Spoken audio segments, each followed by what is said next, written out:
Hello, my name is Lydia Tippett, and I will be giving you an overview of Chapter 7, Learning is Emotional, from Peter's Interface Design for Learning. The enduring understanding of this chapter is that learning is not strictly a cognitive process, but also an emotional one. Emotion impacts decision-making, problem-solving, creativity, memory, motivation, and ability to learn.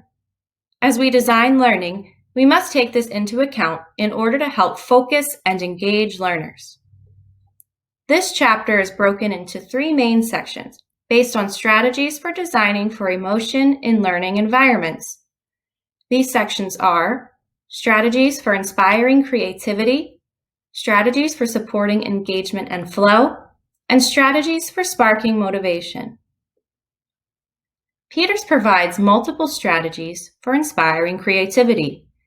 These are set a positive mood for creative thinking, show personality, leverage the biophilia effect, leverage the cathedral effect, and include delighters. If a learning experience requires open-minded thinking, take extra care not to create stress for your learners. Avoid cues that call them to urgent attention, like ticking timers, blinking red lights, people watching, signs of criticism, or threats of failure. Instead, favor clean, open designs that signal possibility, as well as obvious ways to erase, undo, edit, or experiment safely. Aesthetic cues that trigger positive emotion are those that signal safety, warmth, and food. Incorporate images and experiences that are warm, sweet, bright, soothing, symmetrical, rounded, smooth, or soft. We are social beings, so engagement is increased by a sense of social presence. Include personality, be friendly, polite, or humorous.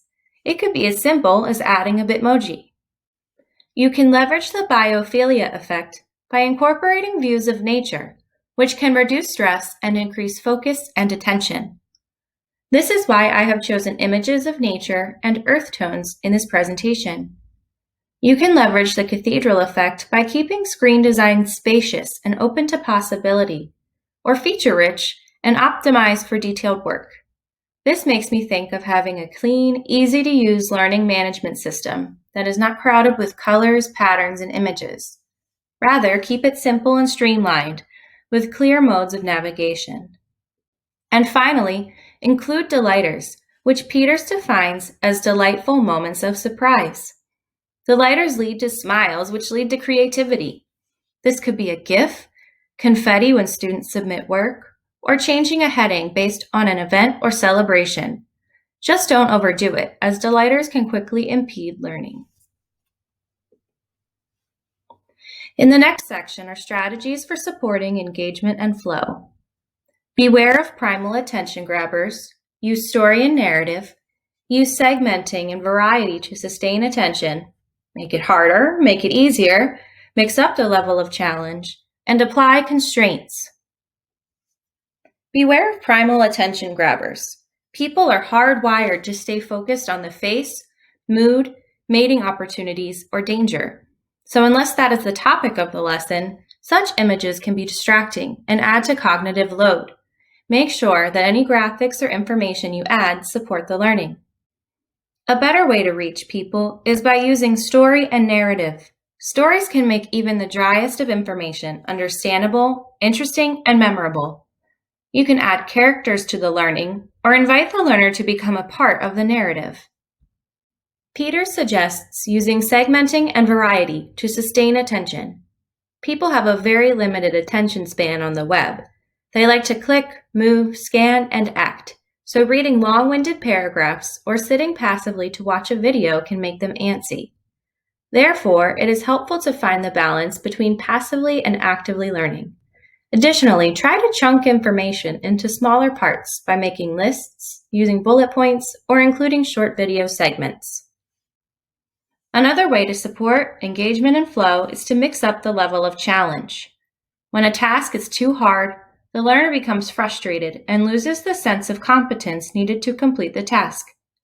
You can make interactions easier by breaking them into segments, creating scaffolding, making hints available, providing access to resources and examples, and introducing new elements more gradually. On the other hand, when the task is too easy, the learner becomes bored and loses interest. Just be sure not to continually make challenges harder. Mix in some easier ones for practice and review, including some really easy ones just to remind learners how much progress they've made. Mixing challenge levels increases fun and interest. Finally, Peter suggests adding constraints. It's often the vast openness of a challenge that can feel overwhelming to learners. Constraints can give people a place to start and make a daunting task feel manageable. Think of Twitter, where the user is limited to 280 characters, or challenges that involve a fixed amount of resources. When people are challenged to succeed within these constraints, they can become more creative problem solvers. The final section of this chapter revolves around motivation. But what is it and why does it matter? Edward Deci, a co-founder of self-determination theory, defines motivation as the energy for action. Designers must realize that helping to focus and engage learners is part of their responsibility, and motivation is central to engagement. There are two types of motivation, intrinsic and extrinsic.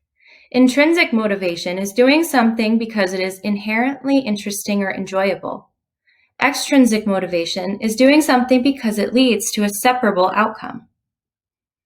Extrinsic motivation can be fueled by factors such as reciprocity, gratitude, status, positive self-image, ambition, and career goals.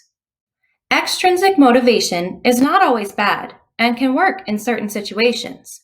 It works best when there is a simple set of rules and a clear destination to go to, rather than a task that calls for creativity and higher-order thinking.